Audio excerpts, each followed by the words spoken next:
COVID ini pandemi biasa atau war tool atau senjata perang? Hal ini merupakan pertanyaan mendasar sehingga jawaban dari pertanyaan tersebut sesungguhnya tercermin dengan tindakan apa yang diambil oleh para pejabat saat ini. Lalu kita bertanya lagi, apa yang terjadi ketika vaksin sudah mencapai 70% populasi yang seharusnya sudah tercapai herd immunity atau kekebalan kelompok. Lalu muncul mutasi strain virus baru lagi. Berdasarkan data kecepatan melakukan vaksinasi COVID Indonesia sudah cepat di tengah gelombang terpaparnya juga tinggi seperti saat ini. Sehingga yang tadinya 250.000 vaksin per hari, Indonesia itu sesungguhnya bisa mencapai herd imunitas dalam 3 tahunan lagi dari sekarang. Saat ini dipercepat berdasarkan informasi bisa 1 juta suntik vaksin per hari. Walau data ini masih diragukan karena kalau satu tenaga kesehatan menyuntik 100 orang per hari maka ada 10.000 nakes yang bekerja. Namun kita anggap informasi ini benar dulu deh. Maka dalam 1,5 tahun lagi atau akhir tahun 2022 herd imunitas tercapai maka kita menang melawan COVID. Pertanyaan liar, apa yang terjadi kalau mutasi lain lagi datang? Lalu kita kejar-kejaran deh dengan vaksin jenis baru lagi. Kalau saat ini kita anggap serangan gelombang kedua, apa yang terjadi kalau ada strain jenis baru yang mungkin bisa membuat gelombang ketiga di tahun depan? Melihat cara penanganan pemerintah atas COVID yang merupakan virus import dan PCR antigen juga produk import kebanyakan dan masker juga terbanyak barang import, bahkan disuruh 2 lapis lagi sekarang. Lalu vaksin juga produk import. Ini kita tidak boleh berlama-lama seperti ini.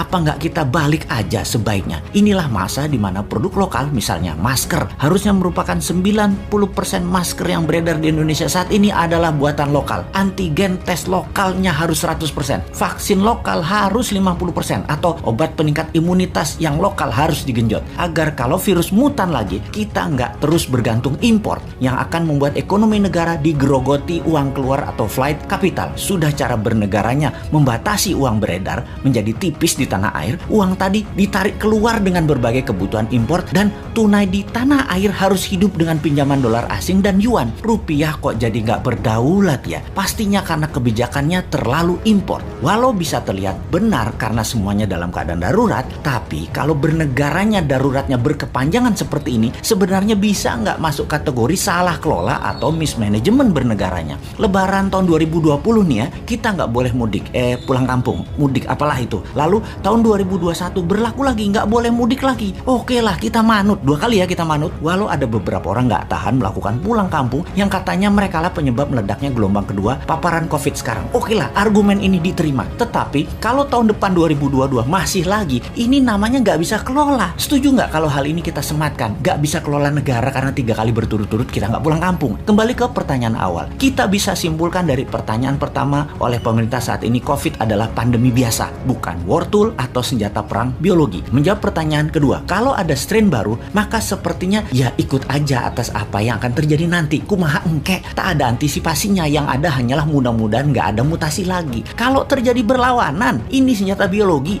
dan strain baru, mutasi baru lagi yang membuat harus vaksin baru lagi. Kita tergopoh-gopoh lagi. Solusinya pasti tinggal bangun narasi, bayar pasukan buzzer, dan pasukan buzzer bekerja keras lagi. Nah, di posisi begini kasihan mereka yang mau jadi presiden tahun 2024, sementara mereka dalam posisi menjabat yang ternyata salah semua pengelolaan pandemi dan ekonominya. Pasti kena imbas negatifnya mereka karena mereka juga bagian dari ketidaktepatan kelola pemerintah pusat dan daerah. Karena yang digadang-gadang tahun 2024 kebanyakan pejabat incumbent. Di sini enaknya jadi yang bukan pejabat tetapi selalu memberikan solusi. Bahkan bukan hanya solusi, tapi saran yang dikerjakan walau dengan skala tanpa fasilitas. Bisa jadi kuda hitam nggak di tahun 2024 kira-kira dia itu. Tapi mudah-mudahan prediksi ini salah. Ekonomi membaik, COVID teratasi tahun ini. Amin. Cuman takut aja prediksi ini benar. Masa tinggal bosman tahun 2024? Ya nggak mungkin toh. Harusnya bisa 3 kali menjabat. Dukung!